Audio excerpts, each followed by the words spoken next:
بسم اللہ الرحمن الرحیم، السلام علیکم۔ بطور مجموعی ذرا دو چیزوں پہ بات کرتے ہیں۔ ایک تو یہ کہ یہ حکومت اب ختم پریکٹیکلی ہو ہی گئی ہے، اب صدر پاکستان کے دستخط وغیرہ کریں گے، لیکن آخری اجلاس ہو گیا، پارلیمان کا آخری خطاب ہو گیا، سارا کچھ ہو گیا۔ تو اب اگلا سیٹ اپ کیا، کون، یہ حکومت کیا، اگلا الیکشن کب، یہ اس سے جڑی ساری چیزیں۔ اور chairman P T I of course ابھی تک اٹک میں، اور اس حوالے سے جو لیگل ٹیم ہے وہ مختلف حوالوں سے کوشش کر رہی ہے کہ ان کے جیل میں حالات بہتر ہو سکیں اور جیل میں باہر آنے کا سامان ہو سکے۔ تو ذرا ان کی لیگل ٹیم کے ایک ممبر سے پوچھیں گے کہ آج اس حوالے سے جو کچھ سماعتیں ہوئی اس میں کیا ہوا، وہ کتنا ہوپ فل ہے، کتنا مایوس ہے، اور ذرا اندازہ لگانے کی کوشش کریں گے کہ چیزیں ان کے لیے کس سمت میں جا رہی ہیں۔ تو ذرا آغاز آج اسمبلی کی کارروائی اور سب سے کرتے ہیں۔ آپ دیکھیے شہباز شریف صاحب نے اسمبلی میں کہا، اس سے یہ کلیئر ہو جانا چاہیے کہ اچھمبے کی بات نہیں ہوگی، اگر کل بھی نگراں وزیر اعظم کا نام سامنے نہ آئے تو بھی کوئی اچھمبے کی بات ہونی نہیں چاہیے۔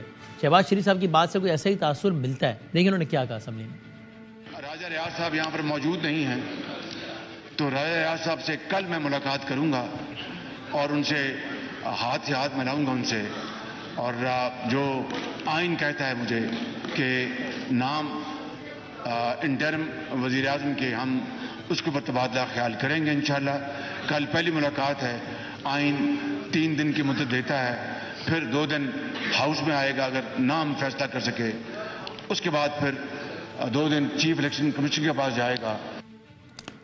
یہ سارا عمل کی آئین میں گنجائش بھی ہے اور وہ مائنڈ بھی بنا رہے ہیں شہباز صاحب، دیکھتے ہیں کیا ہوتا ہے۔ تو ہمارے ساتھ خان صاحب کی لیگل ٹیم سے نئی میدر پنچوتا صاحب ہیں، جو کہ ان کے لائر ہیں اور اسپوکس پرسن ہیں، ان سے ملے بھی، the only person who has met Imran Khan. اور ہمارے ساتھ اینالسٹ میں جناب اطہر کاظمی صاحب ہیں، روف کلاسٹر صاحب ہیں، میں بہت شکر گزار ہوں۔ ٹیلی فون لائن پر جناب نصرت جاوید صاحب ہمارے ساتھ ہیں، جن سے میں ذرا چاہتا ہوں ڈسکشن کا آغاز کریں۔ نصرت صاحب السلام علیکم۔ وعلیکم السلام sir, thank you very much for your time.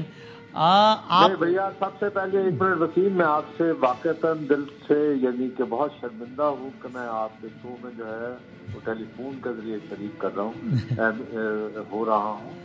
I am really sorry for it، لیکن اس کی وجوہات میں نے آپ کو ایکسپلین آئی نا sir, very kind of you, you been very kind. اور آنے والے دنوں میں آپ کو زحمت دیں گے تو آپ ذرا وقت نکالیے گا ذرا تھوڑا تفصیلی انشاءاللہ۔ تو سر یہ بھی باقی مہمان بھی ہمارے ساتھ ہیں۔ اچھا، یہ ایک نام آج ابھرا، جلیل عباس جیلانی صاحب کا، سابق سیکرٹری خارجہ، جو اس سے پہلے نہیں آیا تھا۔ اس سے ایک ہی دفعہ وہ نام سنا تھا، وہ آپ کے پروگرام میں، جب آپ نے، آپ کے مدعا ہیں تو آپ کو پڑھتے ہیں، سنتے ہیں، کچھ سیکھنے کی کوشش کرتے ہیں، تو آپ نے کہا تھا کہ ہاں ایک نام ڈارک ہارس ہو سکتا ہے جو کہ جلیل عباس جیلانی ہے۔ تو you are the first one, the only one. ابھی آپ کو کیا لگ رہا ہے، کیا اطلاع ہے کہ کون ہے اگلا سلسلہ نگراں وزیر اعظم کا؟ میں وسیم بھائی، اس وقت کی اصل میں بات یہ ہے کہ ان سے رابطہ جو ہے وہ تقریباً جو وزیر اعظم اور وزراء کو جب وہ تلاش ہوتی ہے نا سر، ہاں، تو ایک چیز ہوتی ہے بیک گراؤنڈ چیک اور فلانا اور کانٹیکٹ روابط وغیرہ، ٹھیک ہے جی۔ ہاں، تو ان سے وہ رابطہ کو تقریباً 15 دن قبل ہوا تھا جی۔ آپ کا نہیں، اچھا، آپ یہ بتا رہے ہیں کہ ان سے اس حوالے سے رابطہ 15 دن پہلے ہوا تھا؟ میں یہ کہہ رہا ہوں کہ جی وہ لوگ جو تلاش کیا کرتے جی ٹھیک ہے، بیک گراؤنڈ چیک کہا جاتا ہے وغیرہ وغیرہ، جیسے آپ یعنی گھر کا یعنی ڈھونڈ رہے ہوتے ہیں نا، اکثر آپ ہر بات جو ہے نہ کریں نا، آج کل آزادی صحافت کا دور ہے اور اس میں پھر اتنی آزادی انجوائے کریں جتنی کر سکتے ہیں، صحیح ہے۔ بہرحال تو مجھے ان جو روابط کی جو ہے یہ اطلاع جو ہے جی یہ تو 10 دن پہلے ملی، اوکے، لیکن اس وقت میرے ذہن میں یہ تھا کہ کیونکہ حالیہ کچھ دنوں میں جس کو آپ ڈیپ ڈپلومیسی یا اردو زبان میں ہم خاموش سفارتکاری کہتے ہیں، اور وہ آپ کو پتہ ہے کہ ہماری کن ممالک کے ساتھ اس کی اکثر ضرورت پڑتی ہے، صحیح ہے، تو اس سلسلے میں انہوں نے کچھ اہم کردار ادا کیا تھا جس کا مجھے انٹائرلی ڈفرینٹ حوالے سے پتا تھا۔